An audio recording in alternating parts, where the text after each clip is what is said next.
Welcome to Great Talking Entertainment. I'm your host, KJ, and this is the YouTube channel where I review movies and TV shows from all your favorite superheroes, including Marvel Comics, DC Comics, and much more. Please subscribe to my YouTube channel, Great Talking Entertainment official channel. Now let's go, baby. Hello, everyone. Welcome back to the YouTube channel. My name is KJ, and I am your host.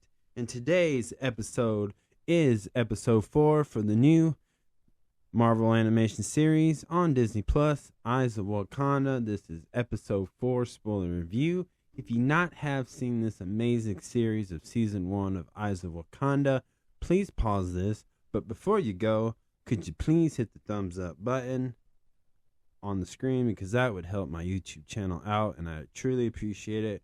Go watch episode 1 through 4 and let me know in the comments below of what you think of season 1 of Eyes of Wakanda. Again, this is a spoiler review. Y'all been warned. Now, let's get into it. This episode starts off with a mission retrieving an artifact that belongs to the Wakanda. And this is a war axe. And this one's the same axe, or pretty similar to the one from in the Museum of Black Panther, where we see a Killmonger looking at it, and he knows it's the artifact. It's just the axe part, not the handle part. So it could be completely different, but it looks exactly like it was. And this takes place in a time where, you know, there was a Spanish War, I believe. And we see this kind of similar with Basha and Prince Tafari, who is very reckless, kind of like Basha in episode 3. So they're young, kind of reckless, got a lot of growing up to do, you know. And that seems like a recurring theme going on here now, which it kind of believes to me we're getting closer to the modern day era, but not super close, obviously, to T'Challa, right? We're not that close, but I see where it's kind of going at. And we see, you know, for example, that Prince Tafari grabs the artifacts with no hesitation, and you know, Kuda is kind of upset about that because he was kind of, again, reckless about it. And Kuda is kind of like his mentor, and we find out that this was a request by Prince Tafari, and he's there to learn, because we know in this episode that he has other siblings who are much more qualified for, like, he has a sister, or I think a mother, but I think he has a brother who's going to take the mantle. And so he kind of feels left out. He feels like he doesn't have a place. It's kind of like Thor and Loki, right? So he's trying to find a place, and he's using this to prove that he is worthy and he can have an importance. You know, that he can make big decisions, he can make the tough calls, that he can be involved in things that maybe his family are just not allowing him because they think he's kind of weak. So, you know, that's the idea where they're kind of going. And you know, what's really interesting is Prince Tafari is trying his best. He's trying his best with this stuff, and he just wants to fit in, basically. A mysterious attack the two, and as they were heading back, Kuda fights this mysterious character, and Tafari tries to help this. But this character is the Queen of Black Panther, and she is from the future, 500 years in the future, basically, and explains that because of the laws and rules of the Wakandas, she tells the two, basically, in the future, that there's these kings called hordes, Hordes, and these are just alien creatures that come down and they destroy planet Earth. And the reason why is because Wakanda would not help the outsiders. Basically, didn't help the Avengers, and then they came in and destroy Wakanda. And she's trying to stop this. And what's interesting is that she wants those two to put back the war axe where they found it at and not keep it in the Wakanda. Because the thing that Killmonger does is supposed to happen. And I thought that was very interesting. So this is becoming a time traveling story. And of course, she proves that, look, I know this is what's going to happen, and spills some information. And Prince Tafari confirms that, yeah, his mother is pregnant and having a girl, and it's true. And the Queen of Black Panther went back to the future, and she says that she fails, but she's not giving up on hope, because she's not going back in time, because it's a wear and tear on her body and her mind, and it's killing her literally. And so she's putting her faith in Kuda and Prince Tafari, and they go back, and it gets a really action, very intense, because in the future you got these giant alien creatures attacking the present time of Wakanda, and then in the past, you got these Spanish soldiers attacking, having a war and attacking Kuda and Prince Tafari. But he luckily puts the axe back in there, and at the end, even after Kuda has a building fall on him, he survives. They're good, and they go back and they explain what's happening. And at the end, everything worked out. Well, they hope. And so it's very interesting how that end. And then at the end of this episode, we see Killmonger from Black Panther in that scene where he's standing in the museum staring at the war axe. And so it's a very interesting place. So let's start with some topics that I'll bring up with. Let's talk about time traveling in the multiverse. So I'm surprised that the TVA wasn't part of this story, but I guess this indicates to me that if the TVA did not get involved to what the Queen of Black Panther did, then this is something that is supposed to happen. That, because we know in season 1 and season 2 of Loki, like, if it's destined to happen, you can't change it. Like, if this is the thing that was supposed to happen, like, if the Queen of Black Panther is supposed to go back in time to make sure these two characters don't take the war axe back to Wakanda, then this is something that is meant to happen. And so she's not getting arrested. She's not going to get sent to the, vortex. She's not going to get to where, they sent Loki, they sent Deadpool, Wolverine. They're not sending, she's not going there. Right? So that's another thing that is going on.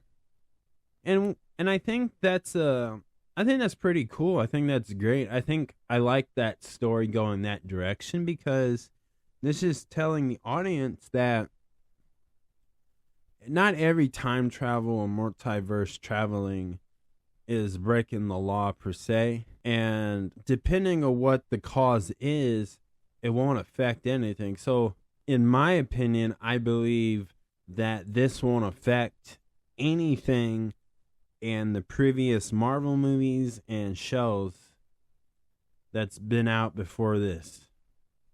And no, this doesn't affect like Avengers Doomsday. This doesn't affect Spider-Man Brand New Day. And this definitely doesn't affect Avengers Secret War. I think this just affects season 1 of Eyes of Wakanda. That's what I think. I think that this protected the timeline story, the main plot of Black Panther and Wakanda Forever, basically. That's what I think. I think what she did made sure that story gets told. I think that it's the idea of like this Wakanda Forever may not have happened, if this didn't happen. If they kept the axe, the war axe in Wakanda in that year. But I think it was supposed to return later on down in the future like it did in Black Panther. So what she did was kind of say, and maybe just a theory, that maybe Killmonger is the anchor for the Black Panther and Wakanda Forever and Eyes of Wakanda timeline. That's what I think. Right? So it'll be Eyes of Wakanda, Black Panther, the movie, and then Eyes of Wakanda, the movie. So if you just based on that in timeline order, like Killmonger is maybe in theory, and just in my opinion, that he's the anchor of that timeline. And everything that's went down is supposed to go down. Even the ones that maybe the fans just don't agree with, but I think it's supposed to happen this way. Now, this does give me some hope that some way, somehow, Killmonger will come back. I think Michael B. Jordan's going to play Killmonger once again, continuing on in the MCU at some point. But this is just an idea of this. So that's what I'm kind of hoping in theory. But regardless, the Killmonger, I believe that what an anchor is, like, who's the main anchor for the MCU and who's just the anchor. But I believe there's smaller anchors, right? Because we learned that there's certain characters who are anchors of the timeline of that multiverse. We know that Wolverine from Old Man Logan, the movie Logan, he's the anchor of the universe and the timeline that Deadpool is from. Right? That was the whole point of Deadpool Wolverine. And to me, Wolverine in that universe is the main anchor, right? That whole timeline, that whole universe was going to be destroyed, vanish, gone. I believe the main anchor in the MCU is definitely not Killmonger or anybody in Wakanda, but it's either Iron Man or Steve Rogers, Captain America, something like that. But I believe that there's smaller anchors that, well, and I don't mean small like it's no big deal, but I think everything that has happened between Black Panther and Wakanda Forever, I think the way it's happening because Killmonger is an anchor that was supposed to be destroyed, defeated. I don't know. He's probably dead. But again, I think what the events that happened in those two movies is basically supposed to happen. I think there's anchors that are just supposed to be killed off or just destroyed or whatever, because this is just timeline multiverse rules. And I believe that's why it's like that. Like, yeah, I think there is a Queen Black Panther. So we know there is officially now there is a Queen Black Panther, right? And she's in the MCU. This is official. This animation series is officially in the MCU timeline. So you have to consider that in the future there will be a Queen Black Panther. Now they said 500 years in the future. Now, I'm not good with math like that, but I don't think it's T'Challa's mother. I don't think it's like that. I think it's further down. I could be wrong. So, with that being said, that's just my theory and opinion of I believe the main point I'm saying is there's maybe a small anchors that are supposed to be destroyed, or there's anchors within the big there's small anchors that need to happen now, that need to stay alive and not be destroyed. Killmonger to me was that example. T'Challa is another example. He's not, obviously, in Wakanda Forever, he's passed away. So he's not the anchor, right? He's not the main anchor of the MCU, nor is Killmonger. So these are characters that are supposed to pass away. You know, they weren't meant to live. Now, they only had to go that way because the actual actor, Chad Boseman, has passed away due to cancer. So they had to imply that they had to rechange that story in real life, but it still adds up to, how is this MCU not being destroyed? How is it not collapsing? So still a mystery, but they kind of give you an idea of like, okay, like this and this can happen in the sacred timeline. These little events like this can cause an effect, but not an effect to change the whole sacred timeline. So that's the most important thing that I got out of it, and I hope I explain it correctly, because this is a multiverse time traveling story. So there's some great areas, but basically this is okay. There would have been a bad to change the future if she went back in time, and that's okay. But it didn't change what happened in the movie Captain America, the First Avengers. It didn't change Iron Man 1 through 3, and it never changed the Avengers movies. So that's, as long as it doesn't change that in these rules and multiverse time traveling rules, these are events that can happen and occur, and it can be changed for the good or the bad. Whoever gets it to it first. And obviously the Wakandans got it to it first because they're the good guys. So that's what it was. Now, if I had to give this an episode 1 out of 10, I'm giving it a 10. This is a 10 out of 10.